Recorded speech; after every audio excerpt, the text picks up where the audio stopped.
Start. ఎక్కడ అలా ఏం కట్టరమ్మా చలి. After a long break, what's good time है भाई? चलो what है?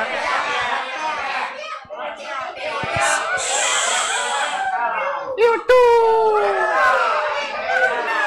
चलो, very good morning boys and girls. I welcome you all to the session of 12th standard secondary practice. Technical practice के एक और सेशन में आप सभी लोगों का स्वागत है. First of all, I would really appreciate everyone's effort for coming on time. Round of applause for everyone.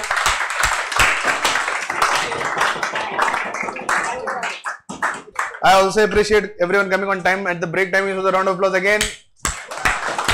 So that is the spirit we should have in class. That is actual the spirit. Party होगा ना बेटा. अभी 600 रुपए का खर्चा होगा चाय के चक्कर में मेरा. हाँ वो सब हो गया बेटा. 20 में जब निपट गए तो भाई this is the spirit I really need in my class. Please. This is exactly the spirit I need in the class. जैसे ही मेरा छोड़ो. Have you ever seen सुजी sir coming late to class? कभी सुजी सर लेट आते हैं क्या? बहुत रेयरली एक आध दिन कोई इमरजेंसी हुआ तो, लेकिन 100 में से 99 times is on time. At times एक आध दिन ऐसा हो जाता है कि वो लेट आते हैं. जो लोग रोजाना टाइम पर आते हैं, एक आध दिन लेट आते तो कोई फर्क नहीं पड़ता. It's okay but understood. लेकिन जो लोग रोजाना लेट आते हैं उन्हें कैसे समझे? लेकिन आज जो जज्बा टेम्परेमेंट हर किसी ने देखा है, दैट शोज कि थोड़ी बहुत आग है हमें सीखने की. This should be the response a teacher should get. वरना टीचर रोजाना सुबह आता है, वो टाइम 7 बजे आता है, आधी क्लास 7:30 के बाद आती है, तो that is a demotivating factor for a teacher. किसी भी टीचर के लिए मोटिवेशन तभी रहेगा जब आपकी तरफ से उतना उत्साह रहेगा. मेरी क्लास में अनडाउटेडली 100% सभी लोगों का उत्साह रहता है, क्योंकि मैं वैसा माहौल क्रिएट करके तुम लोगों को चार्ज करता हूँ. हर एक टीचर वैसा नहीं कर पाता. हर एक वैसा करेगा तो अपना टाइमिंग क्लास का सुबह 7 से लेकर रात के 9 बजे तक रखना पड़ेगा. रख दो चलेगा? हाँ चलेगा. लेकिन हर लेक्चर के बाद आधा घंटा गाना बजाने का. एक करते तुम एक घंटे मेरे गाना बनाने लगा थे. बोले मतलब क्या है कि थोड़ा सा ये जो आज डेडिकेशन बताया, सिर्फ ऐसा ना हो कि 14 का चांद हो आज आया फिर बाद में और 14 दिन के बाद आया, ऐसा ना हो. आज आया तो कंसिस्टेंटली. सर ने क्या बताया था परसों के दिन? परफेक्ट का फॉर्मूला कहां से स्टार्ट होता है? P. First P stands for punctuality. Perfect पूरा छोड़ दो, पहला पी पहले तो फॉलो करो. पहला पी फॉलो करो. पहला P stands for punctuality. Be punctual to class. जो आज आप 7 बजे आए, पंक्चुअली साल के एंड तक सुबह 7 बजे आने का पहले एक डिसीजन लो, निश्चय लो, और उस हिसाब से रोजाना सुबह 7 बजे क्लास को आओ on time, what ever may be the class timing. Okay, so really appreciate such good efforts. ऐसा नहीं है कि मैं गुस्सा ही करता हूं. गुस्सा करना वैसे मेरे स्वभाव में है नहीं, लेकिन ये असर होता है. मैं बोलता हूं ना, प्रेम की भाषा किसी को समझ भी नहीं आती. प्रेम को नहीं समझ में तो और किसको क्या समझेगी? वही खुद एब्सेंट है. प्रेम को ही नहीं समझ में तो और किसको क्या समझेगी? थोड़ी सी शक्ति ली सैटरडे को, आज सब जन 7 बजे राइट हाजिर शार्प. मैक्सिमम क्लास, मतलब जितने भी लोग अभी प्रेजेंट है, हर कोई इस हिसाब का अगर जज्बा पढ़ने में रहेगा, आई अश्योर कोई भी स्टूडेंट क्लास में ऐसा नहीं होगा जिसे नंबर 90% से कम 12th में मिलेंगे. First will be going 1 by 1 to every alphabet. Let's first be punctual. After we are punctual, then we'll try of effectiveness. I'm not talking about those who are already doing it perfect एकदम, but I am talking to those who are yet to be perfect. तो उनका पहला P कहां से start होता है? Punctuality. First you be punctual to class, punctual on time, punctual on every day to class. First you attain that punctuality, then we'll go for effectiveness. Is it okay? चलिए फिर start करते हैं आज का session. We have started discussing the various features of equity shares. We all know, we have started learning corporate finance. Corporate finance deals with 2 decisions. One is financing decision, another is investment decision. Financing decision talks about procurement of finance in a business. The financing decision talks about procurement of finance in a business. हाँ या ना?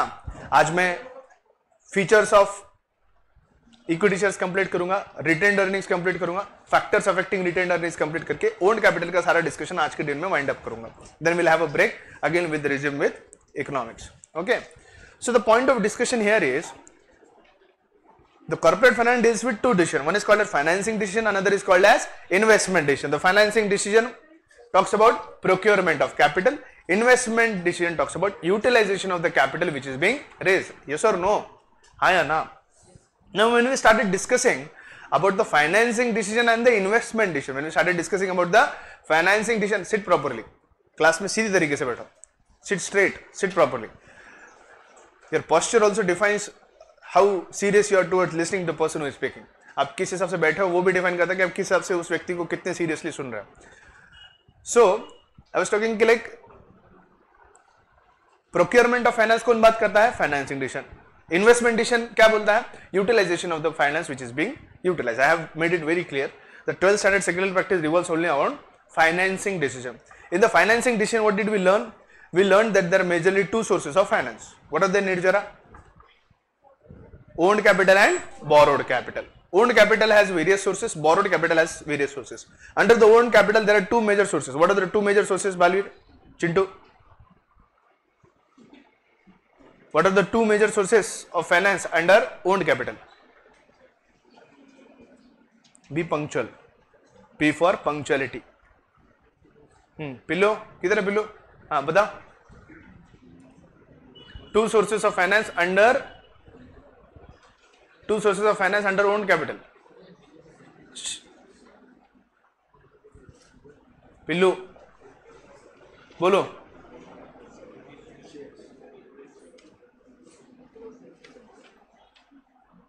हाँ चकुली. Shares and, सुन के मत बोल.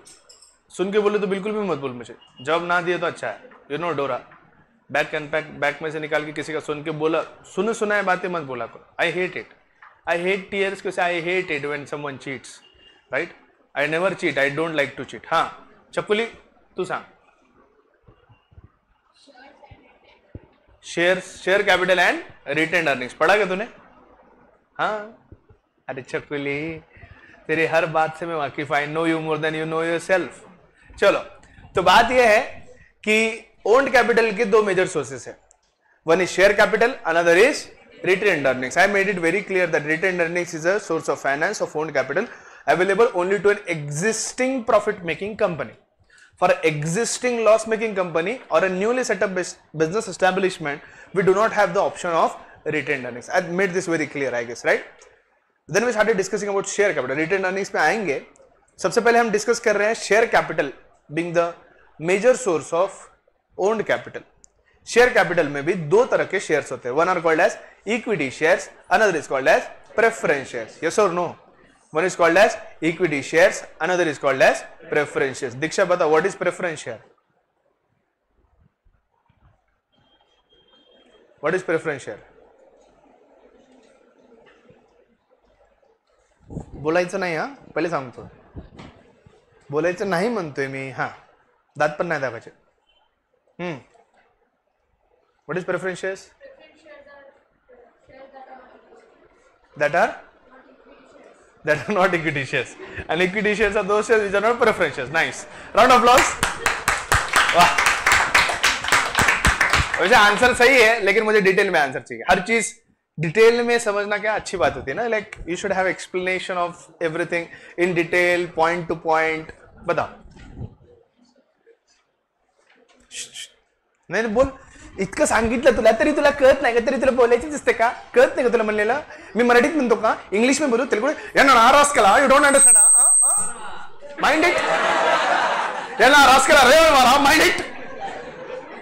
यांना नाराज केला रेवन मारा. Mind it. Mind it. हाँ. What is preference shares?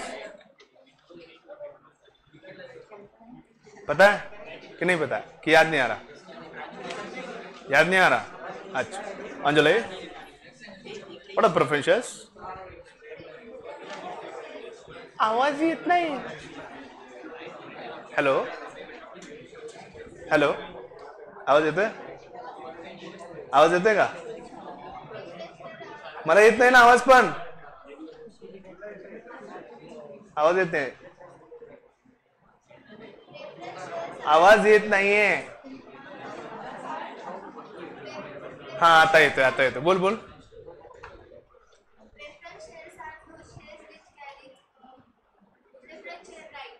What kind of preferential rights? Okay, preferential right for the payment of dividend and and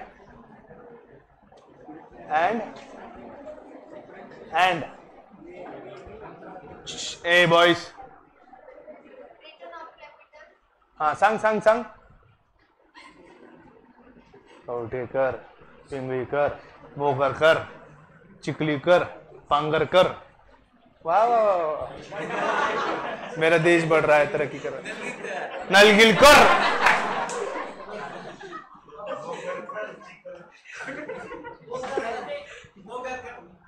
हो गया, झाला शिंदे, झाला शिंदे, तुम लेट हो गए, हर जगह लेट ही जा तू, खुद की शादी में भी लेट ही आना तू। हाँ अंजलि, सेकंड पॉइंट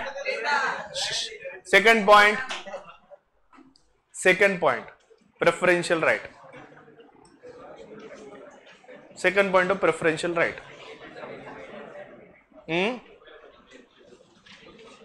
नहीं पता? हाँ अन्नपूर्णा माहिती आहे का नाही? गायत्री, प्रेफरेंशियल राइट्स कुठले दोन? तुम्ही कांचुकलेकर का नाहीत?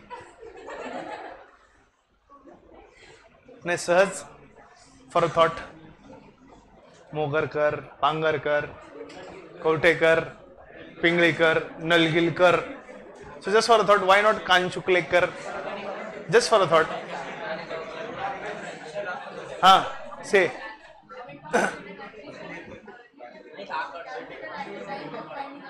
Exactly, preference shares are those shares, Bhandari ji पहले ही बहुत दिनों के बाद आपका आगमन हुआ है, ध्यान दो क्लास में, वरना मैं आज बरस जाऊंगा। मेरा बिल्कुल भी आज मूड खराब करने का बिल्कुल इरादा नहीं है, because I am not really happy with the छोटी सी लीव जो तुमने ली, इतू सी लीव जो ली है ना, उसे I am really not happy, so try to concentrate, वरना मैं कहीं मौका मिला तो मौके में बिल्कुल छोड़ता ही नहीं, ऐसे चौका नहीं बेटा, छक्का मारता हूँ, छक्का सीधा।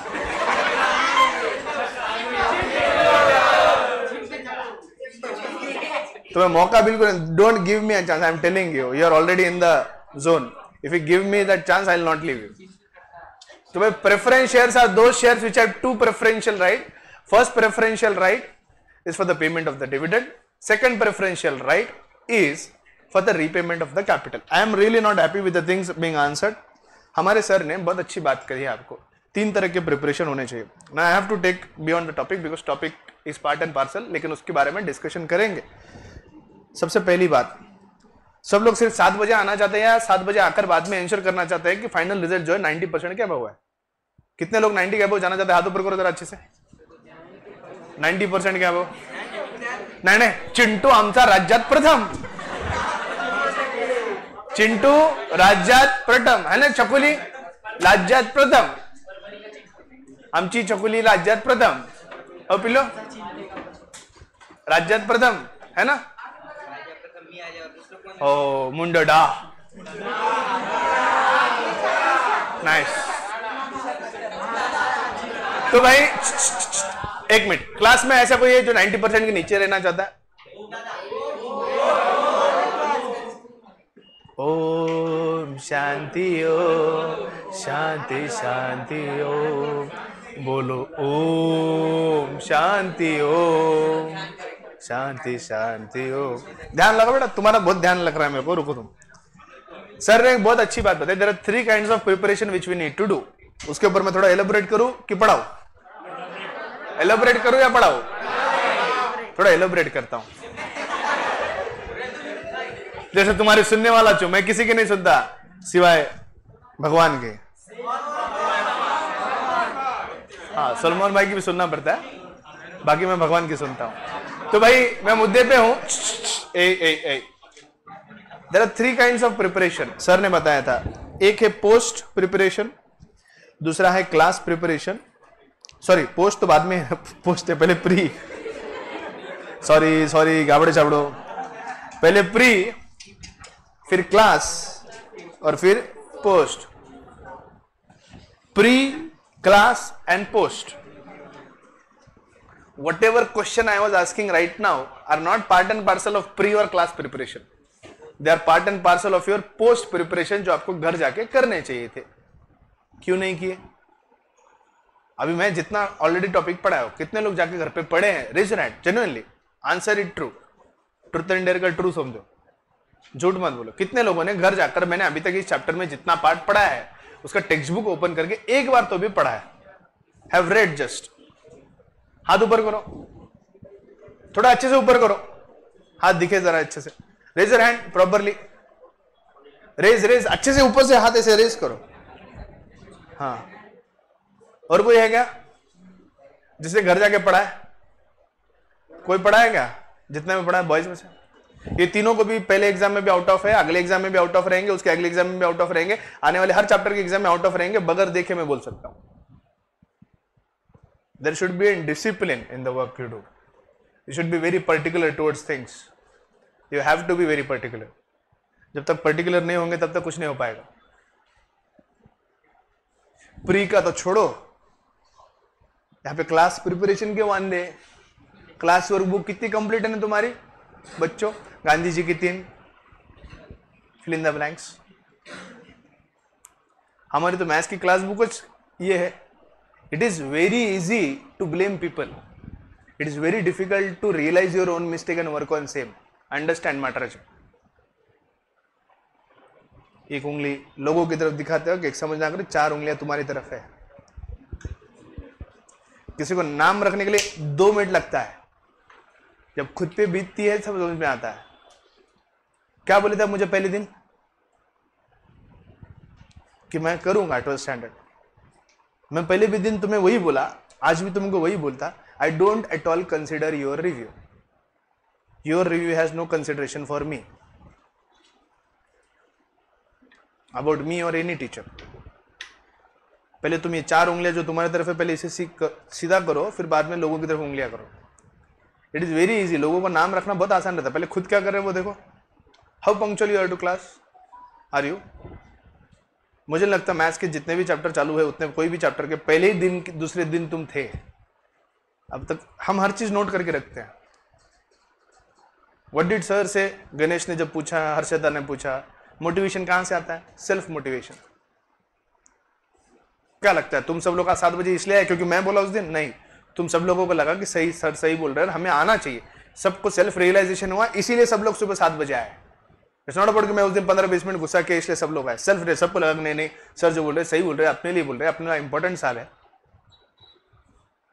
अच्छा, महाराष्ट्र में कहाँ ऑफलाइन क्लास चालू है बताओ तो मुझे? कहाँ चालू है महाराष्ट्र में ऑफलाइन क्लास? महाराष्ट्र में ऑफलाइन क्लास कहाँ चालू है मुझे बताओ? अपना छोड़ के बोल रहा हूँ, अपना छोड़कर कहाँ चालू है? चालू है कहीं पर? चालू है छुटुक पुटुक। इतने जो क्लास ऑफलाइन चालू है ना वो घर की घरगुती क्लास है, 4-5 स्टूडेंट, 7-8 स्टूडेंट ऐसे आते हैं। 100-100, 150-150 कोई नहीं जमा कर रहा। पुणे में नहीं कर रहे तो यहाँ पे कौन क्या करने वाला है? इतने स्टूडेंट्स कोई नहीं जमा कर रहा। Don't you think I am taking? तुम मास्क पहनो ना, कितना कॉमन सेंस वाली बात है। एक हाल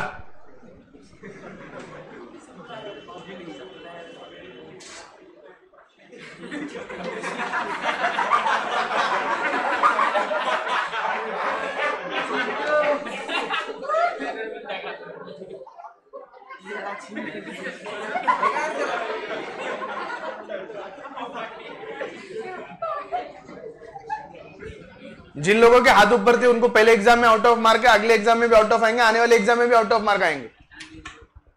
किसी को ब्लेम करना, किसी के ऊपर उंगली करना बहुत आसान है। हम क्या कर रहे हैं पहले वो देखो। Don't blame at people, I am not targeting, I am just saying you, showing you the mirror. I said it on very clear day. मैं यहाँ पे किसी को इंसल्ट करने के लिए नहीं बोलता, तुम्हें आईना दिखाने की कोशिश करता हूं, ये बात साफ रखो। चुभती है तो चुभने दो, चुभेगा तभी तो आगे कुछ करने का मन करेगा। चुभना चाहिए। How regular are you to class? Are you regular to class? My first question. सिर्फ 1 हफ्ता निकालो मैं अटेंडेंस तुम्हारी। आज बीच में 1-1 दिन 2 दिन ऐसे बीच में भी एब्सेंट थे, वो 1 हफ्ता तो कांस्टेंट था। बाद में ऐसे भी बीच में तुम 1 आध दिन सुबह ऐसे आए नहीं, वो भी अलग है। प्री छोड़ो, पोस्ट छोड़ो। Is your class work book complete of maths? Complete है या नहीं है क्या complete? Say it honestly. How are you going to get numbers? then is it so valid that you point out fingers at other people without you ensuring that you first be your 100%? I said you that day also, first you give your 100%, then I'll consider you. Until unless पूरा साल भर भी बोले तो I don't consider at all. You have to give your 100%. 90% लेना, ऐसा हाथ ऊपर करके कुछ नहीं होता. हीरा तभी बनता है जब वो घिसता है, घिसना पड़ता है, चमकना पड़ता है. You have to be particular to things. ऐसा नहीं होता, ऐसा नहीं चलता है. This is not the way. I'm not teaching any new concept. It is a concept which I've already been teaching last so many days. आपकी एक reading तो होनी चाहिए. कितनी बेसिक चीजें हैं, कितनी यानी कितनी बेसिक चीजें हैं. मैं श्रेया को कितनी बेसिक चीज पूछा कि भाई ओल्ड कैपिटल के सोर्सेस क्या है.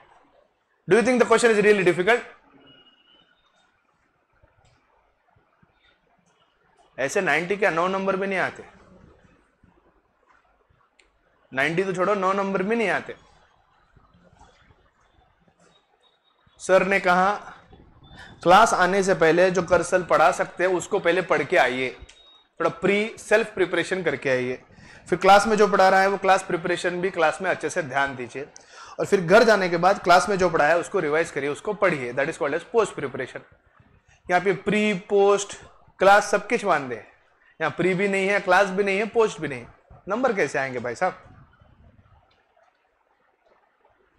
प्री तो दूर दूर तक भी संबंध नहीं आता,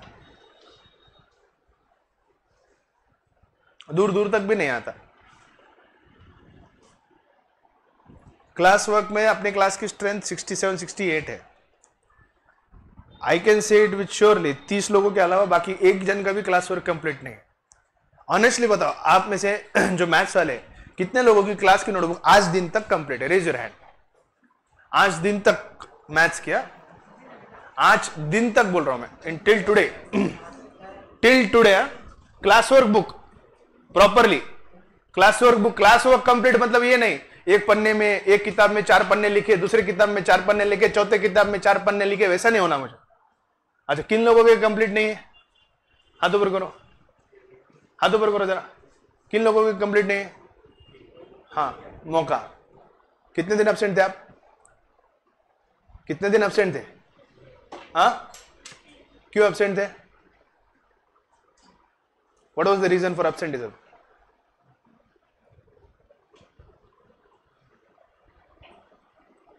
what was the reason for absenteeism? गाँव गए थे, क्या था गाँव? क्या था गाँव में 15 दिन?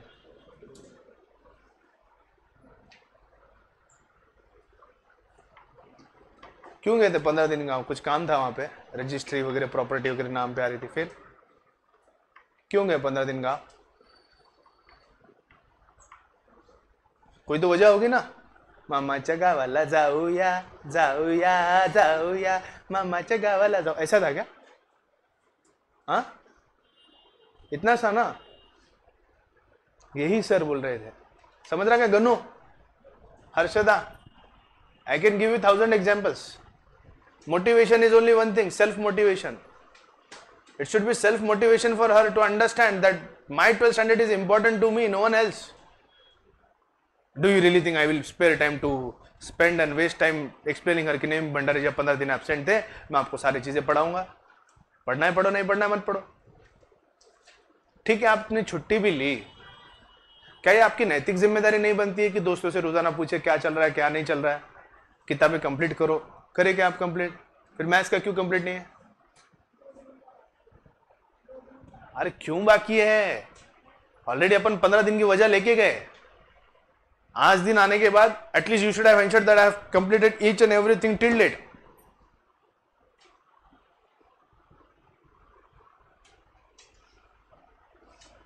स्कोर करना 90 क्या 95 क्या हर किसी के लिए स्टेट फर्स्ट पॉसिबल है. The only thing is self realisation is the thing. जिस स्टूडेंट को सेल्फ रियलाइजेशन होगा वो स्टूडेंट बहुत अच्छा करेगा. किसी को नाम रखना, किसी के ऊपर उंगली करना बहुत आसान है. पहले हम खुद क्या करते हैं पहले वो देखो. What do we really do, पहले हम खुद तो देख लो. हम कितने सीरियस है कि तुम तीनों की कंप्लीट क्लास वर्क बुक है क्या? फिर भाई तुम क्लास तो क्यों आ रहे हो, इसका सवाल का जवाब तो खुद को दो ना. Why are you really coming to class? PUBG खेलने तो आ नहीं रहे. कि क्लास आने की वजह तो होनी चाहिए ना. There should be some reason. फ्रेंडी को मिलने आ रहे हो क्या क्लास पे? हाँ, ऐसा कुछ है क्या? हो रहे गाड़ो छाड़ो, सॉरी सीक्रेट्स है, बॉयज टॉक बाद में बात करेंगे। तो क्लास को आने की वजह होनी चाहिए ना, या बस अपने पास टाइम बहुत है, टाइम स्पेंड करने के लिए, टाइम वेस्ट करने के लिए क्लास जाना है? Value time, until unless you don't value your time there is no outcome. You have to understand. Preparation 3 तरीके से होते हैं। जो लोग कहीं अपने प्रिपरेशन में नहीं है, सबसे पहले तो वो इंश्योर करो कि पहला क्लास वर्क तो कंप्लीट करो। एक बार तुम्हारा क्लास वर्क का रूटीन एक रूटीन में आ जाए, फिर उसके बाद आगे और पीछे का सोचना। जो स्टूडेंट्स अभी खुद को समझते हैं कि हमारा प्रिपरेशन कहीं भी नहीं है, सबसे पहली जिम्मेदारी तुम्हारी ये है, ये इंश्योर करे कि तुम्हारा class preparation to the point या टू द डेट बना है। एक बार वो हो गया, उसके बाद फिर सोचना क्लास में पढ़ाई वाली चीज को रिवाइज करना, दैट इज पोस्ट प्रिपरेशन। सबसे पहले जो लोग maximum boys, I can say 75% off boys, 80% off boys, first you ensure that you have proper class work and your class book is complete till date, to the day till it is being taught. Once you are maintaining your class work, then jump into post work. Class का जो पढ़ा है घर जाके पढ़ना है, और फिर वो होने के बाद जब ये दोनों चीजें मेंटेन करनी हो ना, फिर उसके बाद सोचना प्री प्रिपरेशन का। नहीं तो बोले सर ने बोला प्री प्रिपरेशन करना है और बाद में पोस्ट क्लास वर्क तो रह ही गया, क्या मतलब ऐसे प्रिपरेशन का? There has to be seriousness. Do you think questions I asked was very difficult? Difficult question है क्या? बहुत बेसिक क्वेश्चन है जिसके बारे में तो मैं चैप्टर पढ़ा रहा हूं। एकदम लेम क्वेश्चन थे, सिंपल सिंपल वाले, है ना? It should have been answered, and if a single student doesn't answer, that hurts me as a teacher. कि भाई अपन इतना मन लगाकर शिद्दत से 7 बजे शार्प आया था मैं आज, शार्प मन लगाकर पूरे दिल से हम पढ़ाते हैं, करते हैं, एफर्ट लेते हैं, साथ बेसिक 2 दिन पहले का क्वेश्चन का आंसर तुमको देने नहीं आता तो फिर क्या मतलब है चिंटू? आप लोगों को बार बार मेरा यही समझाना है, हंसी मजाक, गाना बजाना, एंटरटेनमेंट सब चीजें होगा, उसमें कहीं भी कॉम्प्रोमाइज नहीं होगा, लेकिन हमें हमारे एकेडमिक्स में भी कॉम्प्रोमाइज नहीं करना है। समझे कपिलो? समझे क्या? छकुली समझ लगा? समझ ला ना चिंटू? क्या समझा? बता ना क्या समझा? हाँ, घर जाके करेगा pre work, class work, post work. National income की एक्सरसाइज कंप्लीट है क्या तेरी? नेशनल इनकम क्या क्लास वर्क? अकाउंट की बुक कंप्लीट है? अकाउंट की बुक मग कशाचा क्लास वर्क असतो? थेरी का तो क्लास वर्क नाही, हावले क्लास वर्क कंप्लीट है। मेरे को एड़ा समझ रखते तो। इंग्लिश की बुक कंप्लीट है क्या तेरी? पूरे क्वेश्चन आंसर अभी सर ने लिखा है वाले? सब कंप्लीट है सर। आज दिन तक? हाँ, आज दिन तक। अच्छा निकल बुक। नहीं अभी तो नहीं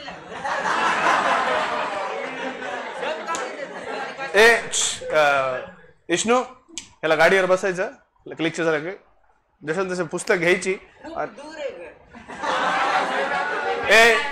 ते वो नवनाथला फोन लावू, एंडवर मध्ये बसून घेऊन जाऊ साहेबांना, समोरच्या सीटवर तुरे को रूफ टॉप से बाहर निकाल के ले जाते वैसे, और वो लेके जाएंगे तेरे घर पे जाएंगे, तो तेरा वो क्या निकलेंगे, रैली निकलेंगे, रैली एकदम चिंटू को ऊपर निकालेंगे, बाकी पूरे सब गाड़ियों पे इसके घर पे जाएंगे, वहां की वहां चेक करेंगे, वहीं खुंदर खुंदर के मारूंगा बेटे, इतना खुंदर खुंदर के मारूंगा अगर इनकम्प्लीट रहा तो। सच्ची सच्ची बोल।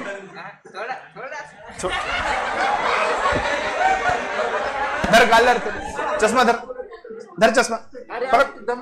कोरोना आहे मला, असू दे, कोरोना आहे। अरे असू दे, इथं करोनाने काय झालं नाही, कोरोनानं काय होणार आहे? सर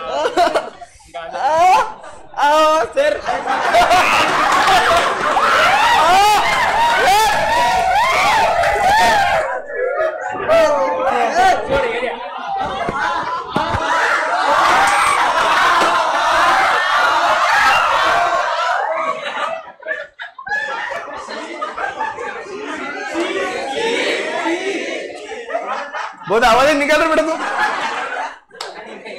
घाना रड्या।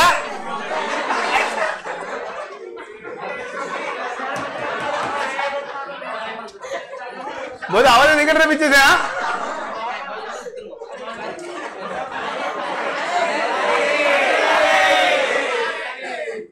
घानरडे क्या था, कैसा होता था,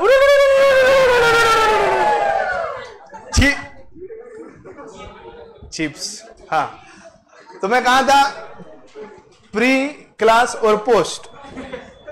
तो भाई साहब आप काम करो, घर से 2-4 टिफिन एक्स्ट्रा लाओ, कल से 7 बजे आओ और शाम को मुझे बताकर 6 बजे घर पे जाने, ठीक है। अनिरुद्ध बेबी, तुम्हारा क्लास अब कल से सुबह 7 से लेकर शाम के 6 बजे तक होगा।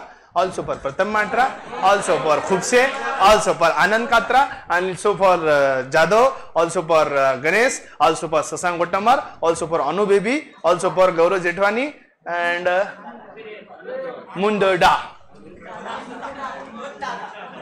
दायमा जी कंप्लीट है तुम्हारा सब, 7 to 6 एंजॉय। हाँ, अब जिन लोगों का क्लास वर्क कंप्लीट नहीं है, जिन लोगों का होमवर्क कंप्लीट नहीं है, ये लोग पूरा आएंगे, वरना मैं अलग अलग आवाजें निकालूंगा, याद रखना। तो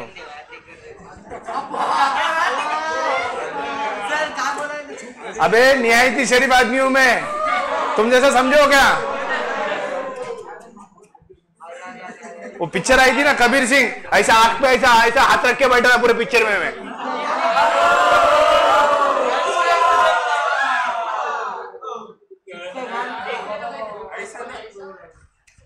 क्या बोल रहा, ऐसा देख रहे, देखो ऐसे ऐसे नहीं भैया, ऐसे तू देखता हूँ ऐसे ऐसे घानरडे। कॉमर्सचे क्लासेस आहेत आपले, लक्ष द्या। Next point, no preferential right. What is the next point we have? No preferential right. Please, there are 3 types of preparations, pre, class and post. Pre, class and post, ये जो प्रिपरेशन करेगा वही व्यक्ति अच्छे मार्क्स स्कोर। तेरे को बहुत खांसी आ रही है, आवाज बंद कर रहा है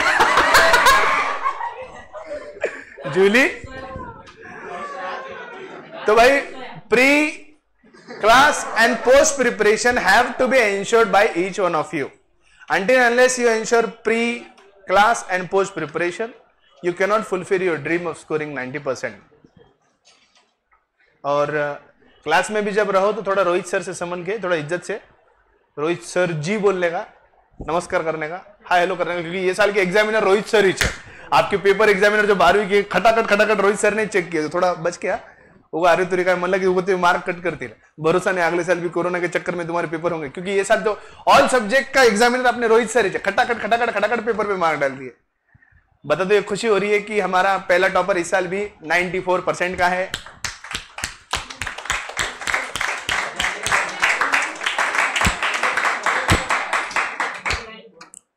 अभी के अभी मैं रिजल्ट बताता हूं, तो अभी के अभी रिजल्ट ये है कि पहले 2 टॉपर जो है वो है 94% के, जिसमें अभी बेबी नहीं है, लेकिन उसके अंदर नंदन सारडा जो है 94% के साथ टॉप कर रहे हैं। And another person is also topping the list is Rudraksh Daiwal with 94%। ओहो नहीं, उसको 10th में 96% है, उसको 10th में 96% है, 96 कुछ तो भी है। व्हाटएवर, जिसका 10th का स्कोर अच्छा है उसको बेनिफिट मिला है कहीं ना कहीं, तो रुद्राक्ष का स्कोर अच्छा है। And undoubtedly academically he has been very good throughout 11th and 12th। बाकी तो पता नहीं 11th 12th में हर चीज में सिंसियरिटी, कंसेप्चुअल सीखने के हिसाब से बाकी तो होगा कैसे भी, अबाउ थोड़ा ज्यादा, अबाउ 1.5 अबाउ आधा अबाउ, लेकिन academically he was very good. So Rudraksh and Nandan Sarda are both on the first with 94%। फिर उसके बाद अभी बेबी है हमारा 92, सेकंड थर्ड पोजीशन पे, उसको बेचारे को बहुत दुख हो रहा, बहुत इमोशनल है वो बेचारा। तो ही इज ऑन 92। तो मोस्टली ऐसा है, लोएस्ट स्कोर आएगा 71% या 69 कुछ है, 69 का लोएस्ट है। आई गेस इट इज संस्कार जोशी, उसको स्कूल में 10th में कुछ 40-45% है, तो बट ऑब्वियस 10th का 24%, 100 में से 24 मार्क ये 10th के रिजल्ट के थे, 100 में से 24 मार्क ये 11th के रिजल्ट के हैं, 100 में से 32 mark were of 12th standard and 20 mark practical के, जो बहुत जरूरी है प्रैक्टिकल के मार्क। तो मेरे से थोड़ा संभल के रहना, सुयोग वाले, नंबर मेरे हाथ में है, चाहे एग्जाम हो ना हो, प्रैक्टिकल के मार्क तो मैं ही देने वाला हूं, इतना याद रखना। तो जब तक प्रैक्टिकल के मार्क नहीं मिलते तब तक सुन लो, अच्छी बात है। ऐसे तो सुनता है नहीं कोई मेरी, फिर भी सुनना चाहिए, वरना फिर प्रैक्टिकल मार्क तो नहीं दूंगा मैं पूरे। 6 सब्जेक्ट के 120 मार्क, प्रैक्टिकल के 50 मार्क, एनवायरमेंट के पूरे हुए 170 मार्क। 650 में से 170 मार्क्स मेरे पास, तो याद रखना। नेक्स्ट पॉइंट, और अभी बोल रहा हूं, टाइम से बोल रहा हूं, कॉलेज का ट्रांसफर हो रहा है, सब चीजें हो रही है। जिन लोग को कॉलेज चेंज करना आप भी कर लो, बाद में कल को रोना मत। अभी जो दूसरे कॉलेज में थे वो रो रहे, पूरे अपनी क्लास 39 स्ट्रेंथ थी, अब 9 लोग है, वो तो अभी सोच रहे क्या करना नहीं करना कैसे करना, क्योंकि मैंने मेरे मर्जी से मार्क्स दिए सभी लोगों को। संस्कार को अगर देखें, 12th में मैंने 83% दिए, सॉरी 11th में, 12th में उसको 86% दिए, फिर भी उसका 10th का स्कोर और 24 कम आने की वजह से इज मूव टू 69। अगर उसको 10th में अच्छे नंबर होते तो मेरे एंड से तो मार्क अच्छे ही डाले हमने। मेरा जितना मैंने रिजल्ट चेक किया है, the lowest percentage of 11th I have given is 80%, वो भी उस स्टूडेंट को जो 10th में 50% था, वरना पता चला जिसको 10वीं में 50% उसको डायरेक्ट 95 दिया, बोर्ड वाले मेरे घर पे जाके बैठेंगे ना। आप तो खतरनाक दिख रहे सर, तुमची गुळाची चहाचा खूपच उत्पन्न दिसतो इथे तुम्हाला प्रोडक्शन है ना। डायरेक्ट 50% के स्टूडेंट को 94, हमारा भी नालायक बेटे, इनको भी कुछ सिखाओ करो बोलेंगे क्यों। So that could not happen, इसलिए बेस्ट पॉसिबल जितना भी मैक्सिमम हुआ है एक्चुअल बेसिस में स्टूडेंट ने जो जिस हिसाब से परफॉर्म किया है, उस सभी चीजों के हिसाब से ही सभी लोगों को नंबर्स दिए गए हैं। I don't know about the theory of third way, whether it is correct, whether it is wrong, I really don't know. It may be correct, it may not be correct, but fingers crossed होनी नहीं चाहिए।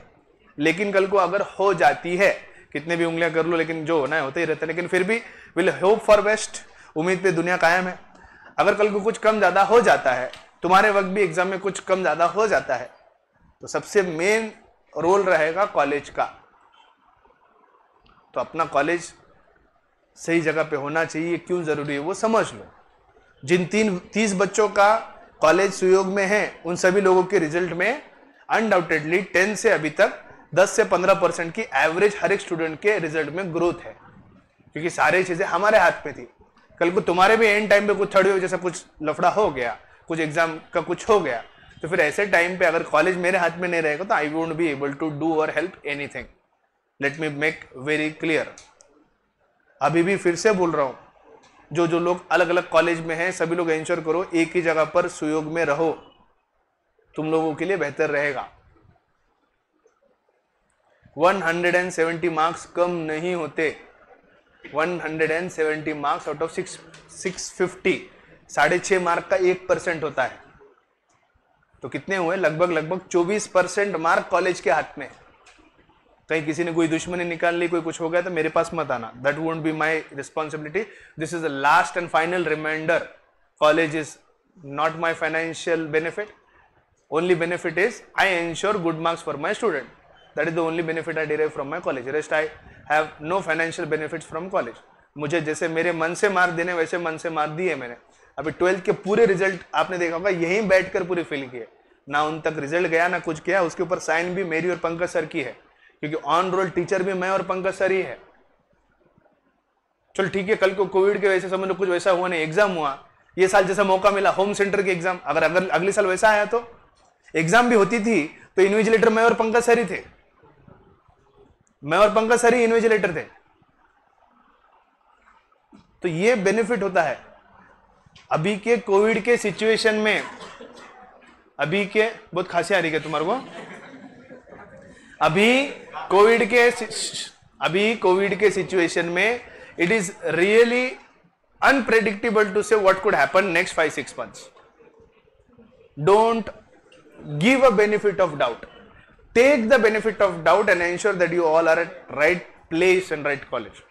इसके अलावा तुम्हारी जो मर्जी है तुम कर सकते हो, ठीक है। Next, no preferential right. Now let's start discussing with the various features of equity shares. Features of preference shares मैंने पूरे complete किए हैं. We started discussing about equity shares. Now what are preference shares? Shares which enjoy preferential right are called as preferential. The two preferential right which a preferential holder enjoys is preferential payment of dividend, preferential preference at the time of repayment of capital. These are the two preference, right? A preference shares enjoy. What are equity shares? Equity shares are those shares which are not preference shares. Those shares which do not enjoy any preferential right are called as equity shares. They are also called as ordinary shares. They are also the true owners of the company, right? So in the last session we have started discussing about the various features. जिसमें पहला point हमने देखा था permanent capital. Equity shares are non-redeemable preference shares. Equity shares are non-redeemable preference shares. Just like me, I am non-redeemable in your life. Whether you want or whether you don't want, मैं हमेशा तुम्हारा साथ निभाऊंगा, निभाता रहूंगा. Next, fluctuating dividend. What the second point we have is fluctuating dividend. ऊपर हमने underline किए थे की पॉइंट्स, याद है? उसी को सहारा लेकर हम पढ़ रहे थे. सब अंडरलाइन क्या ना, जरूरी point. Fluctuating dividend. The board of directors have the right to declare the dividend. The board of directors have the right to declare the dividend. Is it okay? The board of directors have the right to declare dividend. Whether to declare dividend or not to declare dividend is under the power of the board meeting, not under the power of annual general meeting. The recommendation is to be given by the board meeting. As per the recommendation, the final dividend declared may be up to the recommended rate or less than recommended rate. The final declared dividend cannot be more than recommended rate by the board of directors. एक तो recommended rate से कम होगा, recommended rate उतना होगा, या recommended rate से ज़्यादा कभी नहीं हो पाएगा, because recommendation is only at the will of board of directors and they declare dividend only when there is profit for the company. Next we saw was rights. There are 4 types of right. Right to vote, voting करने का अधिकार, because they are the true owners of the company. The preference shares do not own voting rights. Why?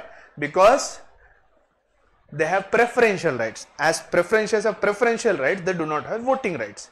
They can vote only on matters concerning them as a preference shareholder. But the point to be noted was, in case of unpaid preference dividend, in case of unpaid preference dividend, if the fixed dividend to the preference shareholder is unpaid or remains unpaid, in that particular scenario, the preference shareholders will also enjoy same voting rights as that of the equity shareholders. Next point we saw was right to inspect the books. जो मालिक होता है उसे books of account inspect करने का अधिकार होता है. हाय ना boys, right? उन्हें books of account inspect करने का अधिकार होता है. And the books of account, आपको शायद ये पॉइंट है नहीं आगे, फिर भी बताता हूं. As per the rules of the Companies Act 2013, all the documents and the books of account of the joint stock company should be maintained at the registered office of the company itself. Section number मुझे exactly याद नहीं आ रहा, और आप companies act detail में पढ़ोगे तो आपको ये समझ में आएगा. All the documents and the financial statements and books of account of a joint stock company have to be compulsorily be maintained at the registered office of the company. Where is the registered office? Mentioned in the address clause of the MOA. All these documents and books of account have to be maintained at the registered office of the companies. In case ROC के कोई officer वहां आते हैं और पता चलता है कि डॉक्यूमेंट्स और बुक्स ऑफ अकाउंट अगर डायरेक्टर के घर पे है, तो ऐसे केस में पेनलाइज और पनिशमेंट कंपनी को मिलेगा. अगर आपको बुक्स ऑफ अकाउंट और रिकॉर्ड्स और डॉक्यूमेंट्स कंपनी के रजिस्टर्ड एड्रेस से कहीं पर भी हिलाने हैं, तो उसके लिए रेजोल्यूशन पास करवाना पड़ेगा एनुअल जनरल मीटिंग में, तभी जाकर आप कागज कंपनी के रजिस्टर्ड ऑफिस से बाहर निकाल सकते हो. वरना कंपनी के सारे कागजात, सारे books of account have to be maintained at the registered office itself. अभी okay and fine. And right to inspect this accounts during the business hours is given to the share holders. तो मालूम पड़ा रात के 2 बजे गए, मला वया पुस्तक बघायचे, इन्स्पेक्शन करायचं. That is not possible. Inspection of the books of account is possible only during the business hours, that is from 10 to 6, the normal business hours we have. Next, right to transfer the shares. Right to transfer the shares is given to the shareholders of a public company. If it is a private company, this right is not given to the shareholders of a private company, because private company is that company which restricts transferability of shares. If you remember, joint stock company, yes or no? Next point, no preferential right. ऊपर हमने underline किया था, कौन से point से match करता है? देखो तो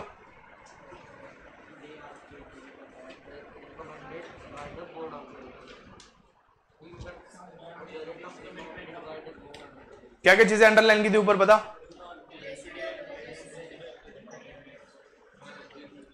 क्या क्या अंडरलाइन की पूरी पढ़ो एक एक करके चलो। Residual Clements do not carry fixed dividend. हाँ आ गए दोनों पॉइंट आ गए, residual Clement and do not carry fixed dividend. ये दोनों से हमें क्या समझ सकते, do not enjoy any preferential right, fixed dividend भी नहीं है और प्रेफरेंशियल रीपेमेंट ऑफ कैपिटल भी नहीं है। इससे समझ में आता है कि प्रेफरेंशियल राइट किसी भी तरह का इक्विटी शेयर होल्डर को नहीं मिलता, ना ही पेमेंट ऑफ डिविडेंड के लिए, ना ही रीपेमेंट ऑफ कैपिटल के लिए। चलो, equity share holders do not enjoy any preferential right in respect of the payment of the dividend, they are paid dividend only when the dividend is paid to the preference shares holder has been paid. If the profit for the company is not sufficient to meet up the payment of the dividend to the preference shareholders, no dividend will be declared. No dividend will be declared to the equity shareholders. Am I okay? Dividend to the equity shareholders will be declared. Dividend to the equity shareholders will be declared only after payment of dividend to the preference shareholders. Until unless fixed dividend which is to be paid to the preference shareholder is not being paid, dividend cannot be declared to the equity shareholders. Am I okay? Similarly, at the time of winding up of the company, the equity shareholders are paid last because they are called as residual claimants. बचा कुचा शेट्टे, बचा कुचा क्या है हमारे पास, Shette, residual Clement. जब company wind up जाती है, wind up करने के बाद जो एसेट आते हैं, एसेट से सबसे पहला रीपेमेंट किसका होता है इशिता जी? After winding up the company, when the assets of the company are being sold, the first repayment is done to which capital? First repayment is done to the borrowed capital. After the payment of the borrowed capital, Sanskruti, repayment is done of the preference capital. First repayment of borrowed capital, then payment of preference capital.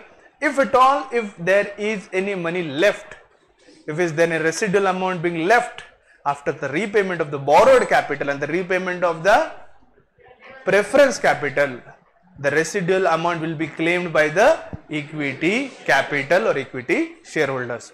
If residual amount is equal to equity capital, 100% repayment will be done. But let's for example say the residual amount is 50% of the equity capital. That means every equity shareholder will get only 50 paise in return of the capital invested in the business. Are you getting my point? इसे हम कहते हैं proportionate settlement. इसे हम कहते हैं proportionate maths, proportionate settlement, right? Further, if no surplus amount is available, equity shareholders will not get anything because they are residual claimant. Next point, controlling power. Now understand who are the real owners of the company. Underline किया नाम ने, real owners of the company कौन है? Equity shareholders. Why they are the real owners? Because in India, preference capital is a redeemable capital. It is not a source of permanent capital. What stays permanently? Equity shares. Sorry, I am not preference shares, I am equity shares. What stays permanently is equity share. What shares permanently is equity shares. Equity shares is a permanent capital which you don't have to repay. AC बंद कर. Equity capital is a permanent capital. Equity capital is a permanent capital. At the time of winding up, what is their claim? Their claim is residual claim. अगर कुछ बचा तो मिलता है, मिलने की कोई गारंटी है क्या? नहीं है. प्रॉफिट के अंदर डिविडेंड मिलेगा इसकी गारंटी है क्या? नहीं. किसके ऊपर है सब देना नहीं देना? Board of directors. वो भी कब दिया जाएगा? अगर प्रॉफिट है तो. अगर कंपनी लॉस में है तो क्या बोरोड कैपिटल को इंटरेस्ट पे करना पड़ता है क्या? नहीं. मैं क्या बोल रहा हूं सुनो, अगर कंपनी लॉस में है तो क्या बोरोड कैपिटल को इंटरेस्ट का पेमेंट करना पड़ता है क्या? अरे काकड़े ऐसे कैसे? लॉस है फिर भी बोरोड कैपिटल को पेमेंट कैसे करेंगे इंटरेस्ट का? लॉस से में कैसे देंगे? नहीं देंगे ना. नहीं है ना, नहीं ना. हाँ, इंटरेस्ट नहीं देंगे ना. लॉस है तो कहां से देंगे? लॉस है तो कहां से देंगे? चुप रहे. हाँ देंगे ना. Yes, interest to the borrowed capital has to be paid irrespective of whether the company is into profit or loss. The dividend payment to the preference shares as well as the equity shares will be paid only if the company is making profit, but that will be at the recommendation of the board of directors. So who is the ultimate risk bearer of the company?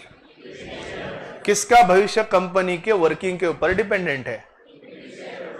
सभी capital में से कौन सा ऐसा capital है जो इस हिंदी मुहावरे के साथ चलता है? चले तो चांद तक, नहीं तो रात तक। चले तो चांद तक, नहीं तो रात तक। कौन जाता है? Equity share holders. एम आई ओके? हाँ या ना? चले तो चांद तक, नहीं तो रात तक। ये मुहावरा किसके साथ जाता है? Equity share holders. अब ultimately real owners equity share holder है। सारे वोटिंग अधिकार किसके पास है? Do you think the board of directors can unanimously take the decisions of the business? No. The board of directors can give recommendations of decision in the board meeting, but the final decision will be passed in the annual general meeting. Whatever power is given to the board of directors, undoubtedly उन सभी decisions को हमें board meeting के अंदर ही पास करना होगा। लेकिन वो फाइनल होता है क्या? क्या बोर्ड ऑफ डायरेक्टर्स से बोलते हैं मेरा वचन ही मेरा शासन है? बोल सकते हैं क्या? नहीं, मेरा वचन है मेरा शासन नहीं है, क्योंकि वचन वो दे सकते हैं लेकिन शासन किसके मुताबिक चलता है? एनुअल जनरल मीटिंग के हिसाब से। What they can give is recommendation of the decisions. Where is the finalisation of decision? It is in the annual general meeting.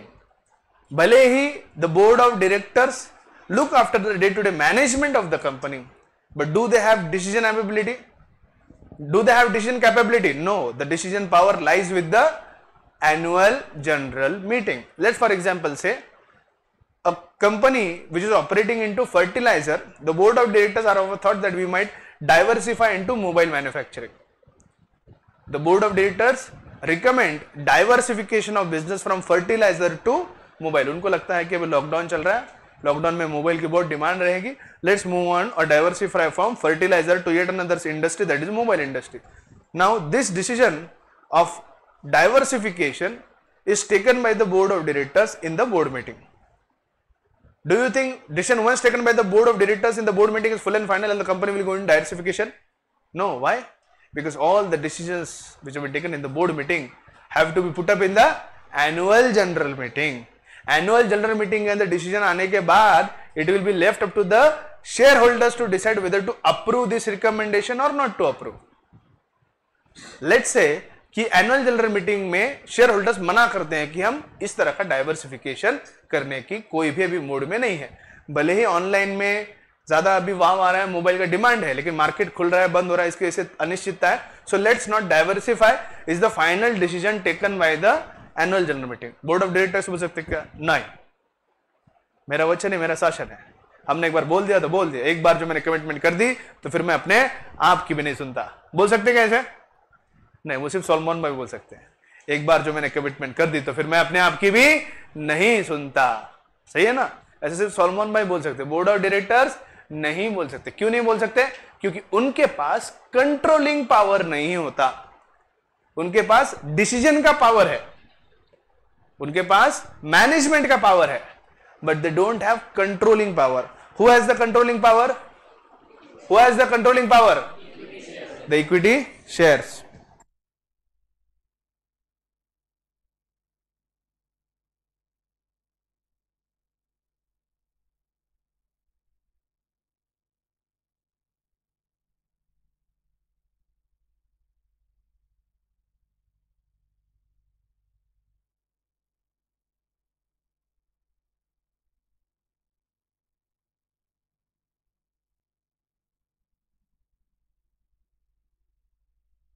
चलो ध्यान दो। So who has the controlling power? Who has the controlling power? The equity share holders have the controlling power in the business. Does everyone agree? Does everyone agree? Right? Because final decisions are taken in the annual general meeting. The company, the control of the company is vested with the equity shareholders. They are often described as real masters of the company. It is because they enjoy exclusive voting rights. ऊपर real owners underline किया था, right? The act provides the right to cast vote in proportion to the holding. Do we have democratic voting in case of joint stock company? No. What kind of voting we have? Cast a vote in proportion to the shareholding. Ambani परिवार के पास रिलायंस का कितना share holding है? 51%. So who directly, indirectly controls Reliance company? The Ambani परिवार. Because voting in case of joint stock company is on the basis of the proportion of shareholding in the company. It is not democratic voting as case of cooperative society. Cooperative society में democratic voting होती है. हमारे democracy में democratic voting है. That means 1 person equals to 1 vote. तो ऐसे तो अंबानी परिवार के सिर्फ 5-6 वोट होते और बाकी तो करोड़ों लोग हैं. उनकी चलती, अंबानी परिवार की चलती क्या? नहीं चलती. चलती क्यों है?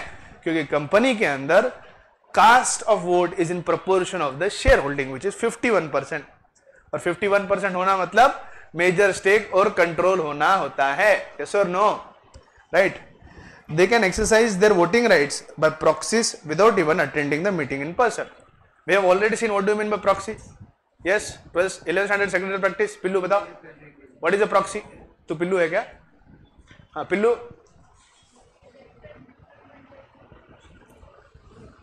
आवाज नहीं आते.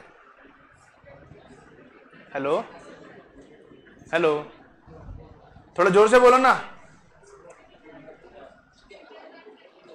Representative of representative of a member जो board meeting.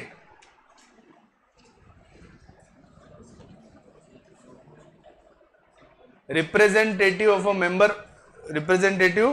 A member who is absent from the annual general meeting. So every member who is absent from the annual general meeting can appoint a person to represent himself in the board meeting and also vote on his behalf in the meeting. Such kind of person who represents the member and votes on his behalf in the annual general meeting is called as proxy. So members can vote themselves or they can vote with the help of proxy. By exercising the voting right, they can participate in the management of affairs of the company.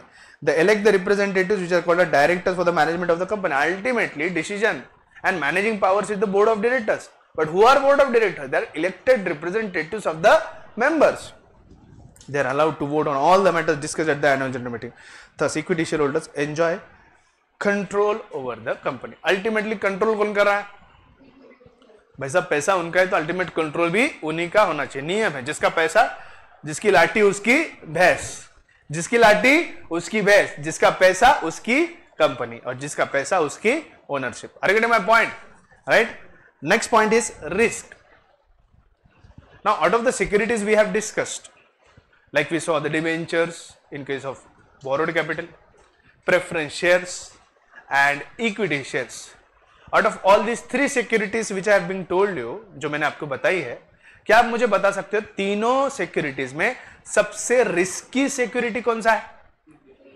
Equity shares. Because repayment का कोई guarantee नहीं है और dividend का भी कोई guarantee नहीं है, इसीलिए इसे रिस्की सिक्योरिटी कहा जाता है. Am I okay?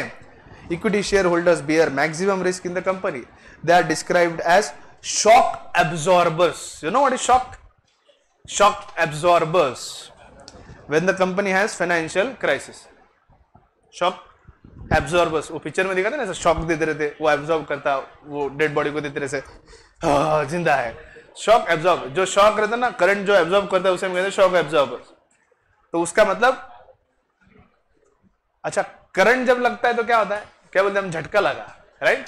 जोर का झटका है जोरों से लगा. जोर का झटका बरोबर वो गा रहा हूं ना लिरिक्स. ए शादी, बहुत शादी शादी, मेरी शादी करवा. अगले ब्रेक में बजाऊंगा बड़ा तुम्हारे लिए गाना. तो भाई जोर का झटका हाय जोरों से लगा.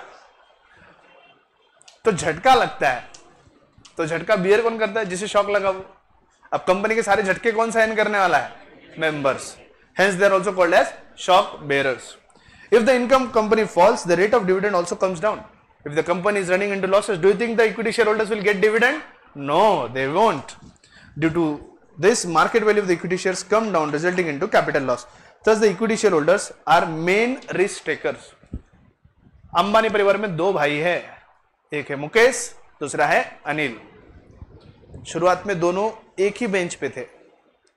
मुकेश भैया ने रिलायंस इंडस्ट्रीज को कहां से कहां ले गए, शेयर की मार्केट वैल्यू क्या थी और क्या हो गई, और अनिल अंबानी जी ने क्या थी और क्या कर डाली, राइट। इसमें तेरा घाटा मेरा कुछ नहीं जाता।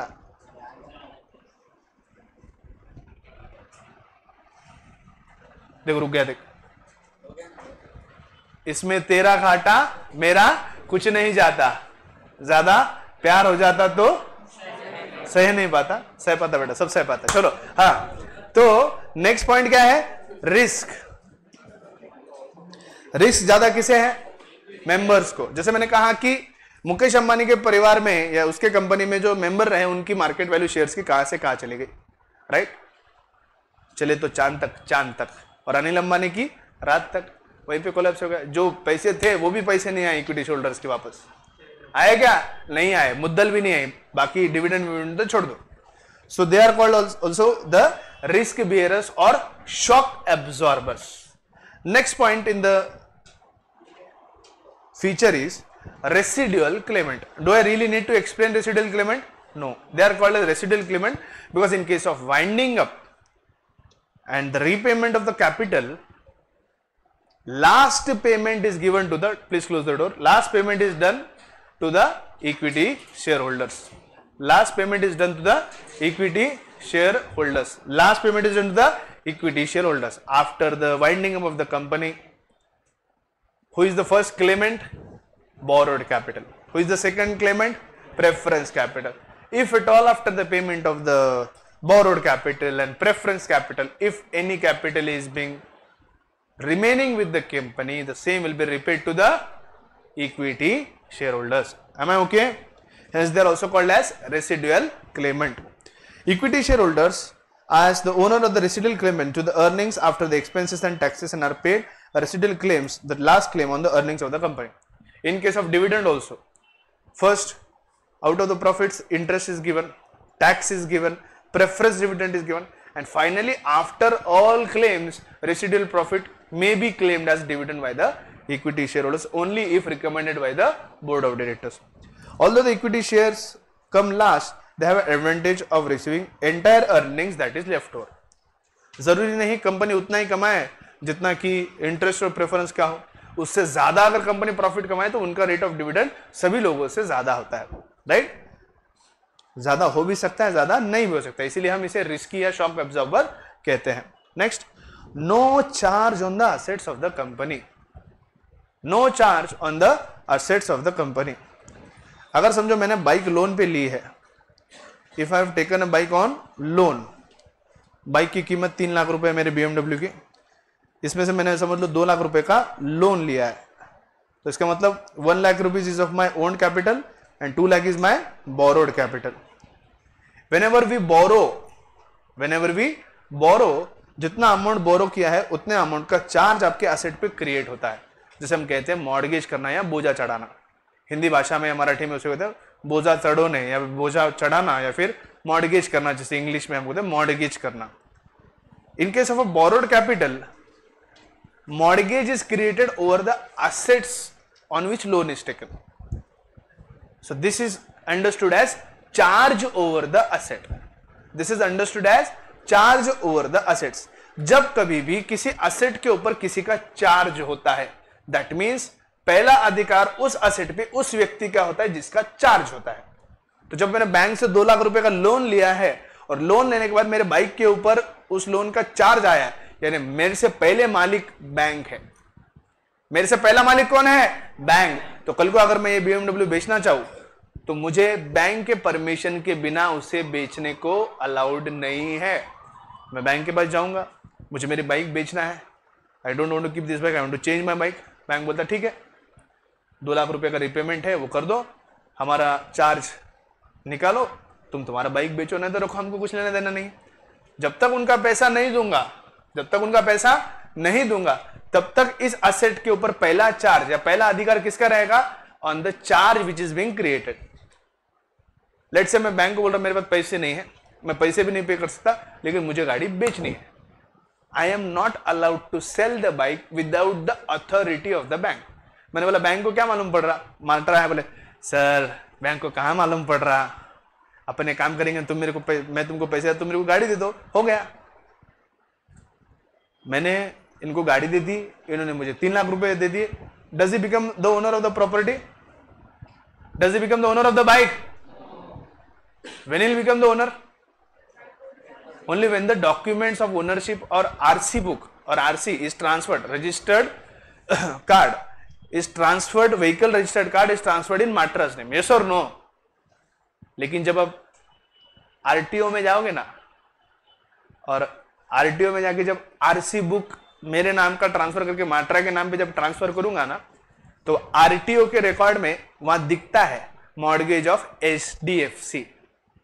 तो जब मॉर्गेज होता है ना, किसी का चार्ज होता है ना, तो पहला परमिशन उस ट्रांसफर के फॉर्म पे उसका लगता है, उसका साइन लगता है। तो जब तक एचडीएफसी के मैनेजर का साइन स्टैंप नहीं आता है जिस ब्रांच ने तुम्हें लोन दिया है, तब तक माट्रा के नाम पे गाड़ी ही नहीं हो सकती। वो बोला जाने दर मेरे नाम पे, नहीं तो नहीं, क्या फर्क पड़ता, मैं आपको 3 लाख रुपए देता हूं, आप मुझे गाड़ी दे दो, मौज करो, तुम तुम्हारे 3 लाख रुपए लो, गोवा घूमो, मैं गाड़ी लेके घूमता हूं। 1 महीना, 2 महीना, 3 महीना, 4 महीना, 5 महीना, 6 महीना, 6 महीने 6 ईएमआई हो गए, मैंने ईएमआई का पेमेंट नहीं किया, मैं तो पार्टी कर रहा हूं और गाड़ी इसके पास है। वसूली पतक आती है, गाड़ी उठा के लेके जाती है। वसूली पतक आती है, गाड़ी उठा के लेके जाती है, कानूनी कार्रवाई होती है, गाड़ी को बेचा जाता है और पैसे वसूल करते हैं। Thumb rule says bank always wins. Thumb rule क्या कहता है? Bank always wins. इसमें नुकसान सिर्फ माट्रा का है,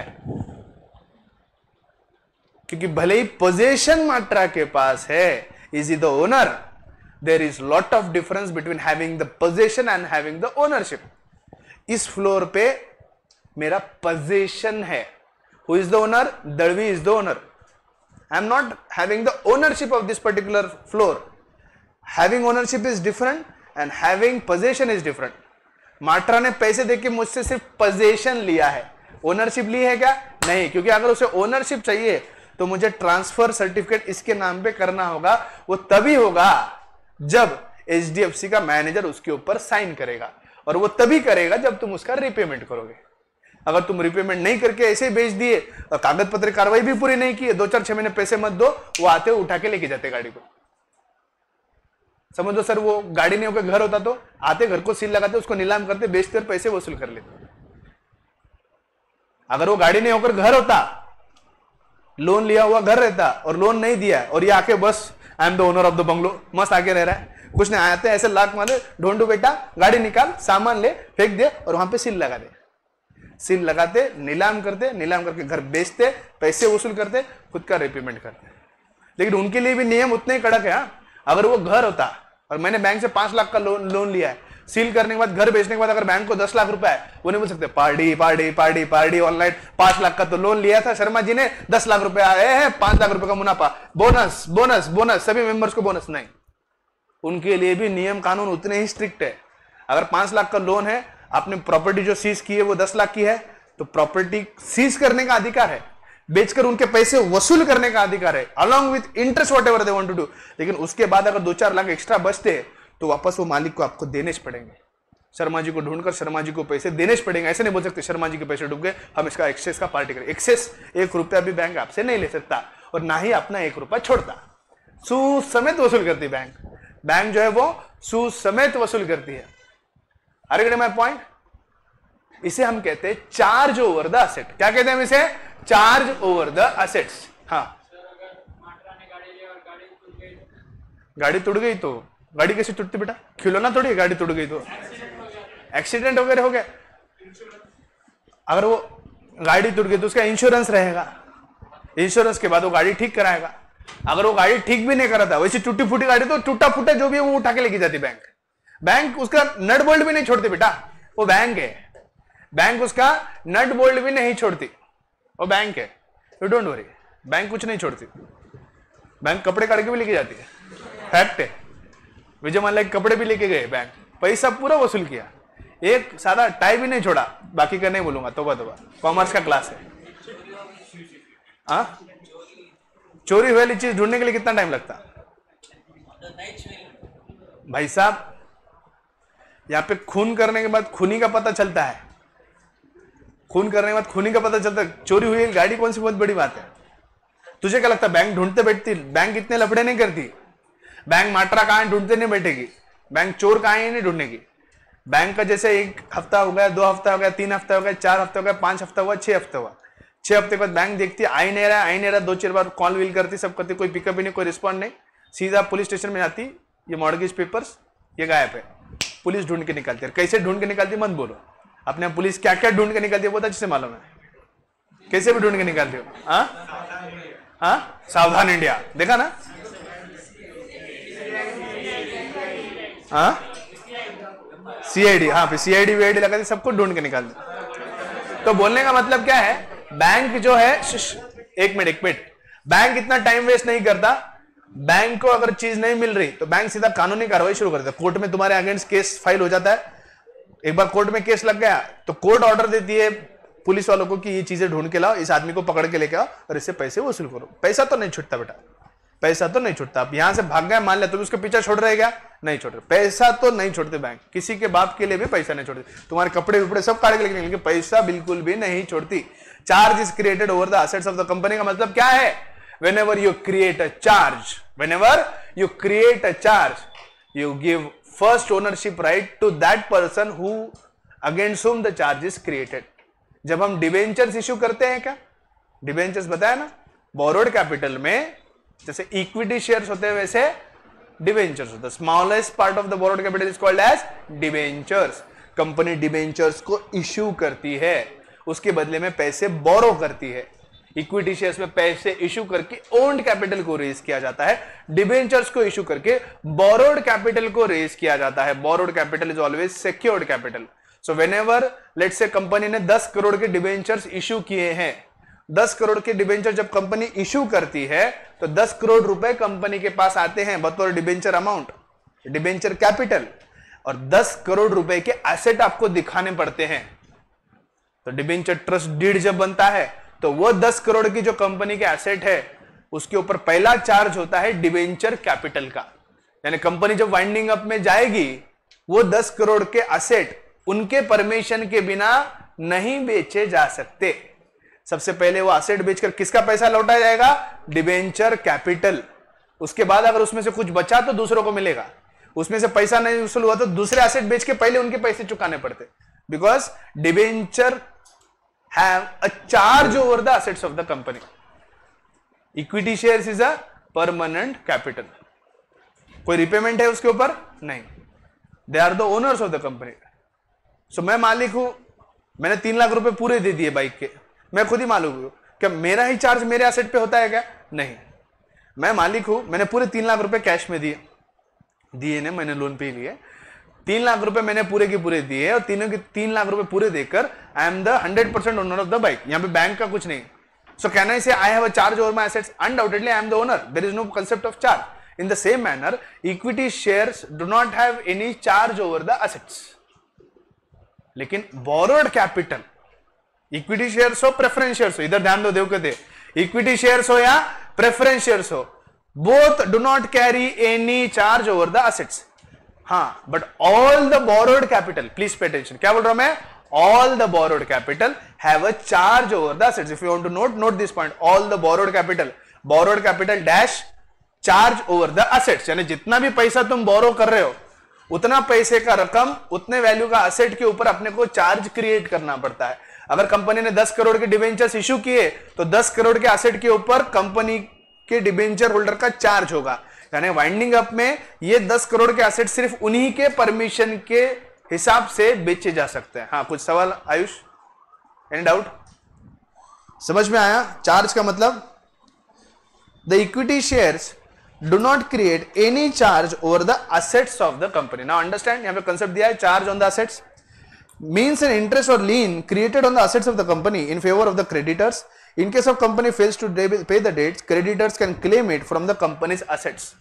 कल को हम डिबेंचर कैपिटल 10 करोड़ का लौटाने में असक्षम रहे, because borrowed capital has to be compulsorily be repaid. So ऐसे केस में जो 10 करोड़ के एसेट के ऊपर उनका चार्ज है ना, तो पूरे एसेट के ऊपर पहला क्लेम उनका रहेगा, वो उस एसेट को बेचेंगे, खुद के पैसे वसूल करेंगे, एक्स्ट्रा कुछ बच गए तो कंपनी को वापस देंगे, कम पड़े तो दूसरे एसेट भी बेचेंगे, लेकिन अपने पूरे पैसे वसूल करेंगे। Are getting my point? दूसरे एसेट की नौबत ही नहीं आती, क्योंकि जब डिबेंचर ट्रस्ट डीड बनती है तब ये इंश्योर किया जाता है कि जितने की डिबेंचर, जितने वैल्यू के डिबेंचर बन रहे उतने वैल्यू के वो एसेट है या नहीं है पहले वो देखा जाता है। अगर कम है तो फिर बोलते कि और एसेट पहले लेके आओ। हाँ,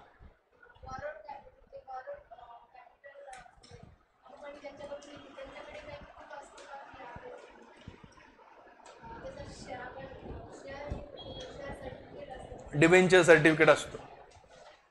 बाबू पिल्लू इतना सोपा नहीं है, एवरीथिंग इज कॉन्ट्रेक्चुअल, हर चीज कागजी लगती है यहाँ पे, मुजुबानी कुछ नहीं, everything is given in writing, writing में लिख लो, everything is in writing.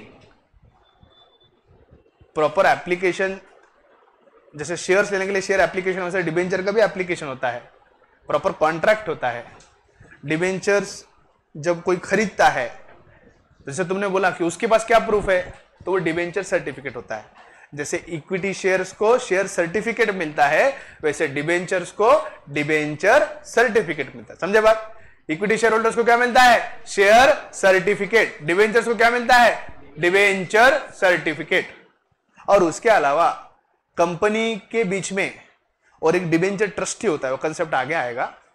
Debenture trustee वो होता है जो सारे डिबेंचर होल्डर को रिप्रेजेंट करता है। उसके बीच में और कंपनी के बीच में एक डिबेंचर ट्रस्ट डीड बनती है। उस डिबेंचर ट्रस्ट डीड में सारा कौन से एसेट के ऊपर डिबेंचर होल्डर का चार्ज है, क्या टर्म्स और कंडीशन है, वो सारे चीजें उस डीड के अंदर लिखी जाती है, जो कंपनी साइन करके डिबेंचर ट्रस्टी को देता है, जो सभी डिबेंचर होल्डर का फेस बनता है या नेता बनता है। Right? Are you getting my point? हाँ, और कोई सवाल? Any other doubt? बॉयज को तो सवाल ही नहीं होगा, है ना बॉयज? हाँ, आएंगे तब बताऊंगा, don't hurry. Next, bonus shares. Now we told about bonus shares, right? Diwali पे नॉर्मल हमारे दुकान में हम नौकरों को क्या देते हैं? बोनस। जो एम्प्लॉय होते हैं उनको दिवाली बोनस दिया जाता है। बोनस के बदले में पैसे लेते क्या माटर अपन? पैसे लेते क्या? नो, बोनस लेना है, ये बोनस लो, ये कपड़े बोनस में रखो दिवाली का, और उसके बदले में पैसे दो। ऐसा करते हैं क्या हम बोनस को? नहीं, bonus is free of cost. Bonus is free of cost, yes और no? Bonus is free of cost. So bonus issue we have been talking about. Bonus issue is done by a joint stock company to please its shareholders. थोड़ा ज्यादा detail में explain करूँ क्या? हाँ, थोड़ा ज्यादा detail में एक्सप्लेन करूँ कि चुप लाइट करके छोड़ दो? नहीं, थोड़ा ज्यादा डिटेल में समझो तो समझने में थोड़ा मजा आता है। बोनस इश्यू एग्जैक्टली क्यों करते हैं समझने की कोशिश करो please. Let's say company profit में है, थोड़ा सा ज्यादा डीप में है, बहुत ज्यादा डीप में, एकदम खोल अंदर तक है, एकदम deep in the sea. Please pay attention. Profits company के पास है। कंपनी के पास क्या है? प्रॉफिट्स। मुझे बात बताओ, अगर कंपनी बहुत ज्यादा प्रॉफिट, सुपर नॉर्मल प्रॉफिट्स अगर अर्न कर रहा है, don't you think it will become much more mandatory on the board of directors to declare dividend? नहीं डिक्लेयर डिविडेंड करने की वजह भी कुछ होनी चाहिए ना। भले ही एजीएम में मेंबर्स को बोलने का अधिकार नहीं है, लेकिन कंपनी अगर सुपर नॉर्मल प्रॉफिट अचीव कर रहा है, तो अगर डिविडेंड पेमेंट उसके बाद भी नहीं होता तो क्यों नहीं होता, तो उसकी प्रॉपर वजह होनी चाहिए। Let's say company is planning expansion, company को अनाप प्रॉफिट हुआ, कंपनी सोचेगी अब हम एक्सपेंशन करेंगे, एक्सपेंशन के लिए क्या लगेगा? पैसा लगेगा। Can this profit prove as retained earnings? Can this profit prove as retained earnings? Yes, this profit can prove as retained earnings and one of the sources of owned capital. अगर company का ये निर्णय है कि बहुत ज्यादा जो profit हुआ है इसे हम रिटेन करेंगे, बतौर ओन्ड कैपिटल इसको एक्सपेंशन में इस्तेमाल करेंगे, करने के लिए बोर्ड ऑफ डायरेक्टर्स ये निर्णय ले लेगा, डिविडेंड नहीं डिक्लेयर करेगा। लेकिन इतना ज्यादा प्रॉफिट होने के बाद भी डिविडेंड नहीं मिलने पर what do you think? Equity share holder खुश होंगे या नाराज होंगे? इक्विटी शेयर होल्डर खुश होगा या नाराज होगा? But obvious equity share holder ये नाराज होगा, he will not be happy. तो हिंदी में एक और कहावत है, सांप भी मर जाए और लाठी भी ना टूटे। सुनिए ना कहावत। इससे पहले क्या बोला मैं? सब याद रखो, लिखे कि नहीं? लिख के रखो, जिसकी लाठी उसकी भैंस। लिखे नहीं लिखे? लिख के रखो रे भाई, कहां बोला था याद करो, जिसकी लाठी उसकी भैंस। और अभी यहां पर ये पॉइंट लिख के रखो, कौन सा पॉइंट चल रहा है मेरा, बोनस शेयर। बोनस शेयर के पास ये हिंदी की कहावत लिख के रखो, सांप भी मर जाए और लाठी भी ना टूटे। लिख के रखो, write down, important point note, सांप भी मर जाए और लाठी भी ना टूटे। सांप भी मर जाए और लाठी भी ना टूटे, जिसकी लाठी उसकी भैंस। कहां बोला था मैं, कंट्रोलिंग पावर। लिख के रखो वहां पे, कंट्रोलिंग पावर पे, जिसकी लाठी उसकी भैंस। और क्या बोला था ऐसे, चले तो चांद तक नहीं तो रात तक। ये कहां पे लिखना हमें, रिस्क। रिस्क के वहां कहां लिखना है, चले तो चांद तक नहीं तो रात तक। रात तक जाना जरूरी है, चले तो चांद तक नहीं तो रात तक। एक हिंदी मुहावरा पढ़ते ही आपको पॉइंट याद आना चाहिए, है ना। जिसकी लाठी उसकी भैंस, ये कहां पर है, कंट्रोलिंग पावर। अभी मैं क्या बोल रहा हूं, व्हाट आई एम सेइंग, सांप भी मर जाए और लाठी भी ना टूटे। Can anybody explain me what exactly is the meaning of this particular proverb. इस हिंदी कहावत का एग्जैक्ट मतलब क्या है। हाँ, अपना काम भी हो जाए और किसी का मन भी दुखे ना, है ना। अपना काम भी हो जाए और किसी का मन भी ना दुखे, इस मामले में मैं बहुत माहिर हूं। सांप भी मर जाता है और लाठी भी नहीं टूटती, सांप भी मर जाता है और लाठी भी नहीं टूटती, अपना काम भी हो जाता है और कोई नाराज भी नहीं होता। तो कैसे ये मुहावरा यहां फिट क्यों बैठता है। कंपनी के पास प्रॉफिट है, कंपनी को प्रॉफिट डिक्लेयर नहीं करना है बतौर डिविडेंड। डिविडेंड डिक्लेयर अगर नहीं करते तो नाराज कौन हो रहा है, नाराज कौन हो रहा है, इक्विटी शेयर होल्डर। हमें कुछ ऐसा सोचना पड़ेगा कि पैसा तो कंपनी का कंपनी के पास भी रहे, प्लस इक्विटी शेयर होल्डर नाराज भी ना हो। कैसे किरण, तो सुनो, तो हम क्या करेंगे, बोनस शेयर इशू करेंगे। कंपनी क्या करती है, bonus shares. Let's for example से शेयर की कीमत 100 रुपए है, सो कंपनी ने क्या कहा, there will be 1 bonus share for every 10 shares.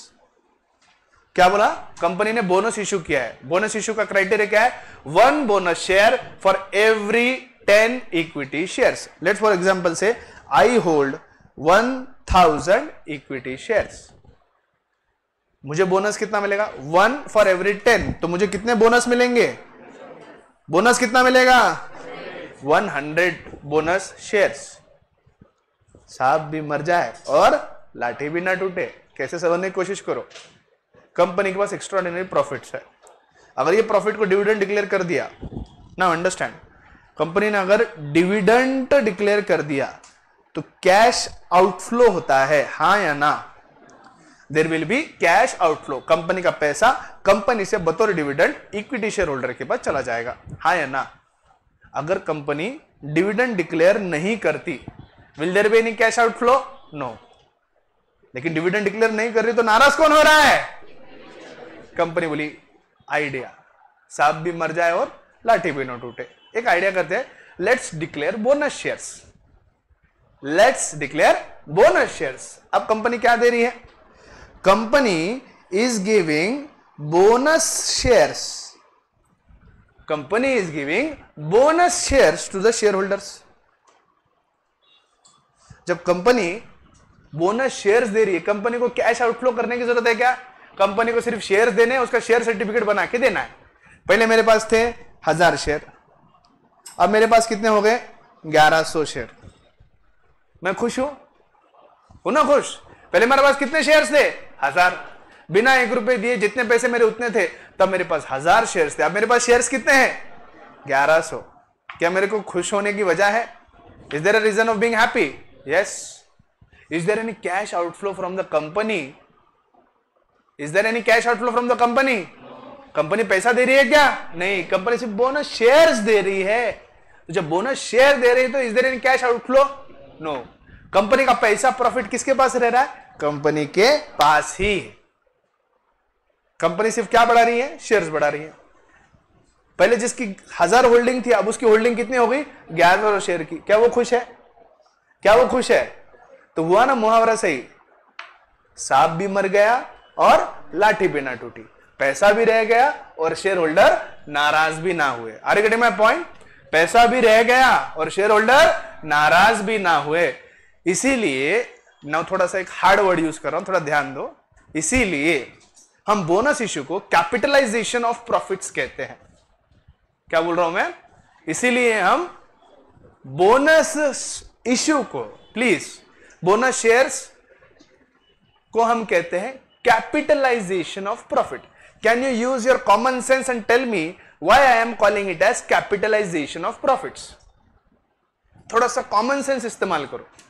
Why I am calling it as capitalisation of profits? Why? Profit के बदले में जो प्रॉफिट बतौर डिविडेंड उन्हें जा सकता था, हाँ बोलो, एग्जैक्टली, जो प्रॉफिट बतौर डिविडेंड उनके पास जा सकता था उसको हम बोनस शेयर में कन्वर्ट करके कैपिटल में कन्वर्ट कर रहे हैं। जो प्रॉफिट डिविडेंड बतौर जा रहा था उस प्रॉफिट को हमने कैपिटल में कन्वर्ट किया है। इसीलिए बोनस इश्यू को कहा जाता है कैपिटलाइजेशन ऑफ प्रॉफिट। और इसी हिसाब से सांप भी मर गया और लाठी भी ना टूटी, पैसा कैश फ्लो अपने पास रहा और शेयर होल्डर नाराज भी ना हुए। समझ में आया हिंदी मुहावरा? जा रहे कि नहीं? सारे मुहावरे से ही जाना ही पड़ता है। So this is called as capitalization of profit, or you can say bonus shares. Bonus shares are issued as gift to the equity shareholders. These shares issued are free of cost to the existing equity shareholders. These are issued out of accumulated profits. Bonus shares are issued in the proportion of the shares held. Thus, capital investment of the equity shareholder tends to grow on its own. This benefit is available only to the equity shareholders. We have said bonus shares and right issue is available only to the equity shareholders. Is available only to the equity shareholders. The equity share preference shares do not have bonus issue. The preference shares do not have right issue. यहां होता है bonus issue का point मेरा complete. कितने? 12 point है क्या सारे?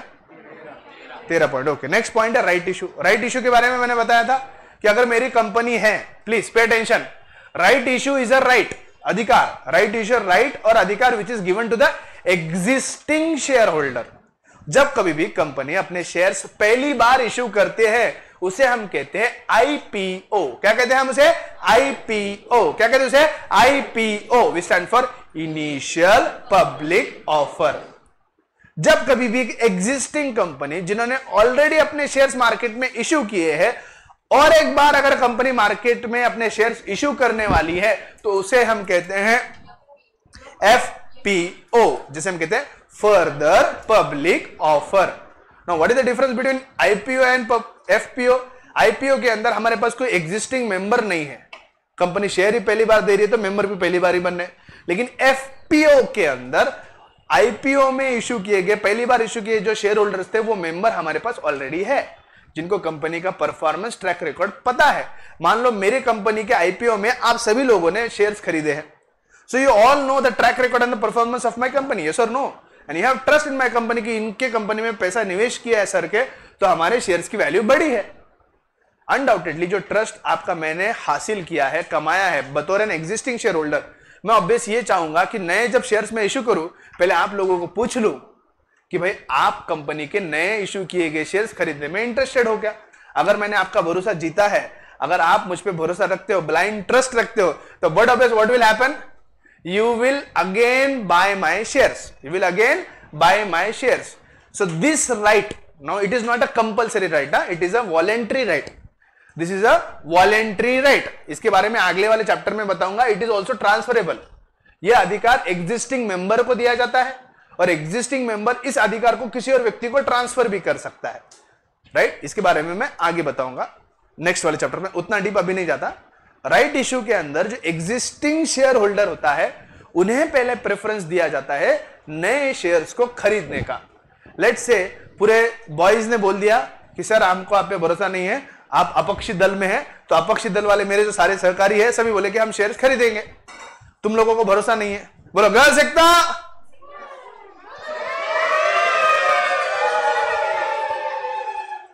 हाँ 1 2 3 स्टार्ट। गर्ल्स एकता, हाँ बॉयज एकता, यहीं पे भरोसा दिख रहा है मेरे को। तो मान लो मैं बॉयज दल में हूं, नो अपक्ष दल, सब बॉयज को मेरे पे बहुत भरोसा है रे? अरे है रे? अच्छा ठीक है। तो मान लो बॉयज को मेरे पे भरोसा नहीं, मेरे अपक्ष दल के सारे सहकारियों को मेरे पे भरोसा है, मेरे नए किए गए इशू के ऊपर सभी लोगों को भरोसा है, and all of them said कि हम इस राइट इशू के अधिकार को इस्तेमाल करेंगे और नए शेयर्स जो है वो कंपनी के खरीदेंगे। ये बोले कि आप अपक्ष दल के हैं, हम आपके शेयर्स खरीदने में इंटरेस्टेड नहीं है। तो इन्होंने अपना राइट वेव ऑफ कर दिया, इन लोगों ने राइट एक्सेप्ट कर लिया। जो लोग राइट एक्सरसाइज करेंगे, नए इशू किए गए शेयर्स पहले उनको दिए जाएंगे, और जिन लोगों ने राइट वेव ऑफ कर दिया उनका अधिकार किसी नए इन्वेस्टर को दे दिया जाएगा। इसे प्रोसीजर को हम कहते हैं right issue, where the right is given to the existing shareholders to subscribe the new shares of the company is called as right issue. A right which is given to an existing shareholder. Is it given to a new shareholder? No. A right which is given to the existing shareholder to subscribe to the new shares of the company before shares are being issued to the general public or new member, it is called as right issue. This is also given only to an equity shareholder. Company needs more funds for expansion purpose and raises further capital by issue of shares. The existing equity shareholders, underline, existing equity shareholders, underline, existing equity shareholders, उतना underline करो बस. Existing equity shareholders may be given priority to get newly offered shares. This is called as right issue. The shares are offered to equity shareholders first in the proportion of their existing holding. यानी मेरे पास existing 10 share है तो नए और 10 share खरीदने का ही अधिकार है. ऐसा नहीं मेरे पास 10 शेयर है नए शेयर 100 खरीदने का अधिकार है, नहीं. पहले जैसे होल्डिंग प्रोपोर्शन था उसी होल्डिंग प्रोपोर्शन में नए शेयर्स खरीदने का 1:1 का प्रोपोर्शन के हिसाब से राइट मिलता है. फेस वैल्यू, हाँ हाँ अधिकार मिलेगा नहीं. 10 से 10 अगर मेरे पास 10 शेयर है एग्जिस्टिंग तो नए और 10 खरीदने का अधिकार है, 10 से ज्यादा का नहीं. राइलेले शेयर्स राइट इशू के अंदर उतना ही अधिकार मिलता है. बाकी ऐसे नॉर्मल इशू की तुम ले सकते हो लेकिन राइट तुमको सिर्फ 10 का ही मिलता है. तो फिर तुमको उसका क्या बोलना है कि सर राइट इशू में हमने 10 तो ले लिए, बचे हुए शेयर्स बाहर वाले किसी व्यक्ति ने नहीं लिए, फिर बाद में रेसिडुअल में और लेने को मिला तो ले सकते हो. हाँ, next point face value. What is face value? Value which is mentioned on the share certificate is called as face value. Value which is maintained on the share certificate is called as face value. हाँ है ना? Value which is mentioned on the share certificate is called as face value. The value at which the shares are issued by the company is called as issue value. Ishita ji, what is market value then? No? What is issue value? What is face value? Sanskruti, what is market value?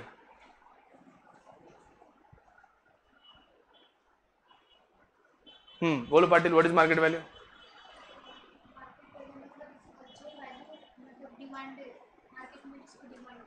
कौन से market में? सब्जी मंडी में? कौन से market में? बताओ कौन सा market? Stock market. Yes, stock exchange के स्टॉक मार्केट में जो सिक्योरिटी की मार्केट वैल्यू है उस वैल्यू का हम कहते हैं मार्केट वैल्यू. जिस दाम पे कंपनी शेयर्स इश्यू करते हैं उसे हम कहते हैं इश्यू वैल्यू, और जिस दाम के शेयर्स होते हैं जिसकी वैल्यू हम शेयर सर्टिफिकेट पे मेंशन करते हैं that is called as face value. Whenever shares are issued at issue price which is greater than the face value the issue is at premium. When issue value is equal to face value the issue is at par. When the issue value is less than the face value, the issue is at discount. The face value of equity shares is low. It is generally 10 rupees to over 10 rupees, as low as 1 rupee per share. Preference share की lowest value कितनी होगी? 100 रुपए. लेकिन equity share की value as low as 1 rupee per share भी हो सकती है. What is market value? अभी मैंने बताया market value is that value which is value is considered in the stock market for the buying and selling of securities.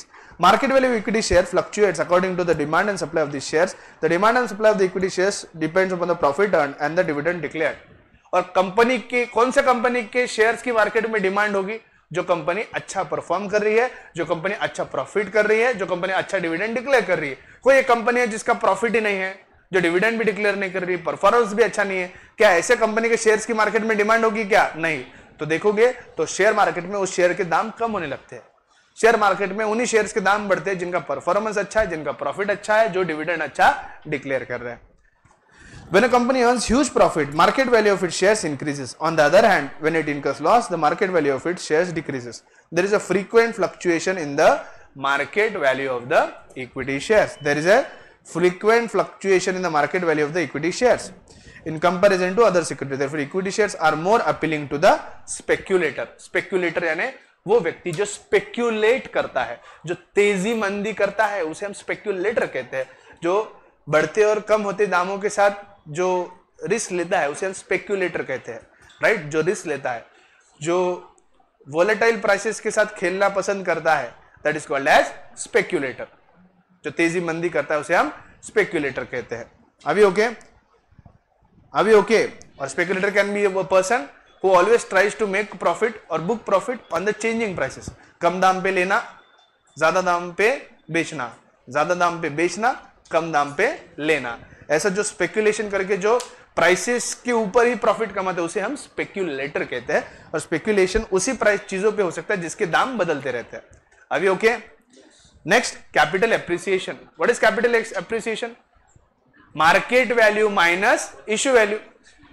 Company का, Reliance company का 10 रुपए का शेयर है, मुझे इश्यू किया गया 500 रुपए में, और मैंने जब कंपनी के शेयर्स बेचे दैट वर फॉर 50,000। सो 49,500 मेरा क्या हुआ? Market value minus issue value क्या हुआ मेरा? Capital appreciation. मैंने शेयर कितने में लिया कंपनी से? 500 रुपए में। बेचे कितने में मैंने? 50,000 में। 49,500 मेरा क्या है?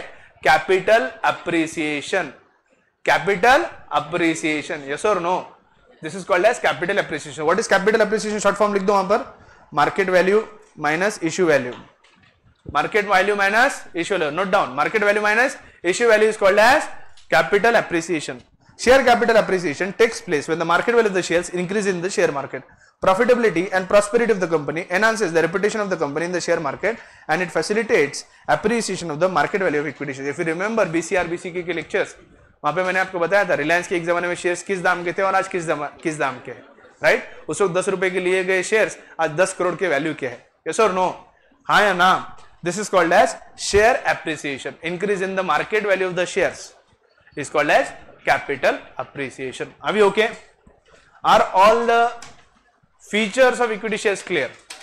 यस और no? Right. Thank you so much.